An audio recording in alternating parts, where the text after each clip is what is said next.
Amirawa Hopa, thank you for joining us. I am Aaliyah Chavez.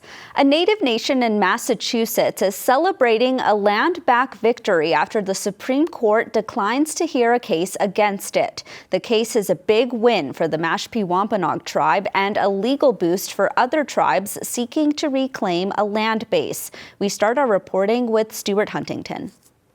The Mashpee Wampanoag tribe has been fighting for land for a long time. We've been fighting for over 400 years, so there's always obstacles ahead of us, that's for sure. From the Pilgrims landing on Plymouth Rock near present-day Mashpee, to the 1970s when activists stood up, to Congress which granted federal recognition in 2007, to court when neighbors and even the Trump administration challenged the Mashpee's right to a reservation, to now where that right stands affirmed. We were excited to get the news, but we also know that means, we need to roll up our sleeves and get to work as well.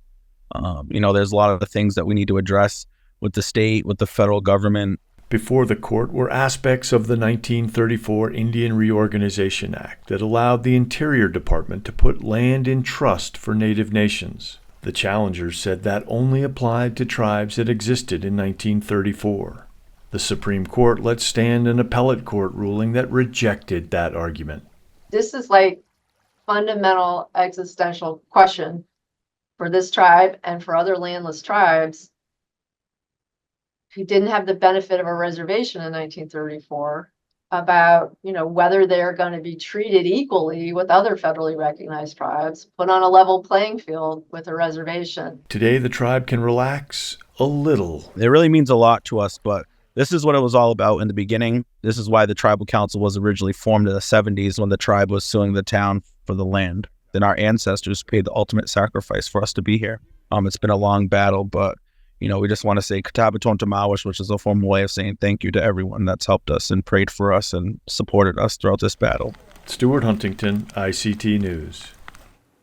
Volunteers in Alaska have identified thousands who were unjustly sent to a mental hospital in Oregon over a century ago. Between 1904 and the 1960s, around 5,500 Alaskans were committed to Morningside Hospital in Portland after being deemed by a jury as insane, which was a criminal offense at the time. Many never returned, leaving families wondering about their fate. These lost Alaskans have been uncovered by research volunteers for more than 15 years. A new database went online in February, allowing families of lost relatives, many of them Alaska natives, to check on their loved ones and give them proper burials. In South Dakota, the Oglala Sioux tribe is officially supporting Palestinians in Gaza. In a 14-1 vote last week, the Oglala Tribal Council passed a resolution standing in solidarity with Palestine. In a press release, the tribal nation cited the similar history between Palestinian and Lakota people fighting against colonialism, even referencing Palestinian support at Standing Rock and Wounded Knee. The tribe's president was asked to advance similar resolutions to the Great Plains Tribal Chairmen's Association, the Coalition of Large Tribes, and the National Congress of American Indians, among others. Near the Grand Canyon, the largest uranium producer in the U.S. is ramping up work on a contested project that has been mostly dormant since the 1980s. Officials from the Havasupai, a tribe that borders the Grand Canyon, say their worst fear has come true. They worry mining could affect water supplies and wildlife. The mining company Energy Fuels is pushing ahead, relying on decades-old permits and quiet support from the government. It comes as the Biden administration has pledged to triple the capacity of nuclear power worldwide to fight climate change. Well, Polynesian leaders are protecting whales by granting them personhood.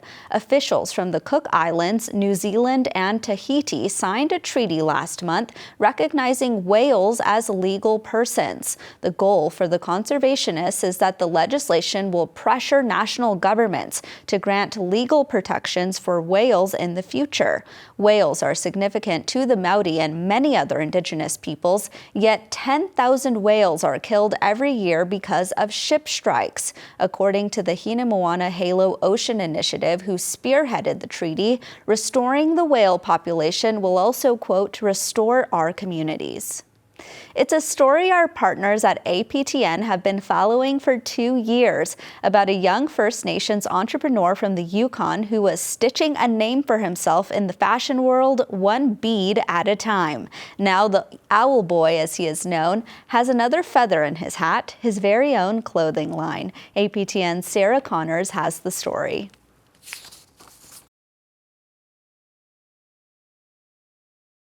So it's just pretty simple clothing, but I put a lot of work into it.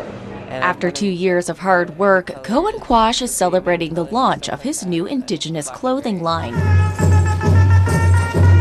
It's an impressive feat considering he's 14 years old.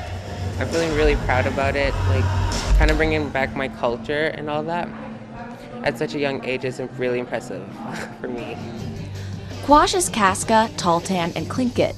His new line, Bestie Owls, is an ode to his signature pendant beadwork, much of which features owls. These are the bags I made. Then I made like fanny packs. The line will include ready-to-wear clothing, accessories, and of course, beading. I just really thought what if I did modern day clothing, like stuff that people wear in a normal day. The young designer has received much acclaim for his work. Last year, he was the youngest person to have his work acquired by Yukon government's permanent art collection. He also created the 3 gorgeous pendants pictured behind me. Quash's success is no surprise to mentor Duma Alward. The online boutique shop owner first began selling Quash's work when he was 12. The two have been besties ever since. It's humbling for me. It's proud mama almost feeling, like I feel like the mother hen, and beaming with pride. So happy for him. He deserves this. He's a really great human being. I want to thank everyone who supported me on my journey from 2021 to 2024. In 2022, Mom Barbara Morris also couldn't be more proud. I feel like his future holds Paris, New York, and all the places he wants to go, Toronto, Vancouver, and I'm excited to be along for the ride. The young designer's plan now is to go to more fashion shows. He hopes to one day be the next big Indigenous designer. Sarah Connors, APTN National News, Whitehorse.